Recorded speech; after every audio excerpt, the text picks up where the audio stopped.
En deuxième région, à Koulikoro, l'association des organisations paysannes professionnelles, les représentants du directeur national de l'agriculture, de l'IER et de l'IPR ont effectué une visite de terrain dans le cadre du projet agriculture écologique et biologique.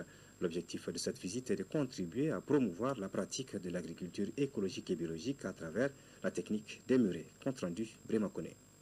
L'Association des organisations professionnelles paysannes AOPP visite les parcelles agroécologiques dans le cadre de la mise en œuvre du projet agriculture écologique biologique AEB. L'AOPP, en collaboration avec des cadres nationaux et régionaux de l'agriculture, exprime son soutien aux producteurs pour la diffusion de l'agriculture écologique biologique. Je trouve qu'il y a l'engouement dans la mesure où ils essayent de mettre en place des cultures, des productions maraîchères, et les sécuriser avec des modèles d'approche. Ça permet de diversifier la production agricole et le maraîchage va aider à la sécurité au niveau des familles. Le projet agriculture écologique biologique AEB repose sur 4 piliers, à savoir la recherche portée par l'IER, la coordination assurée par l'AOPP, la communication et l'information effectuée par l'IPR et enfin le pilier transformation et chaîne de valeur réalisé par le réseau malien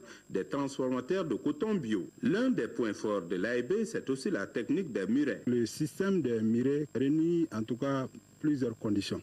La première condition, c'est qu'il faut avoir une source d'eau permanente. Ensuite, il faut prévoir aussi un parc à bétail pour la production de fumier organique. Aussi, il faut un aménagement spatial à travers des planches en muret. Les visiteurs sont passés dans la parcelle de Souleymane Koulibaly pour y constater les bienfaits de la technique des murets. Autres lieux visités, ce sont le périmètre maraîcher des femmes de Kolebougou, la parcelle de production biologique des plantes médicinales du professeur Mamadou Seydou Traoré de l'IPR et le centre d'innovation verte.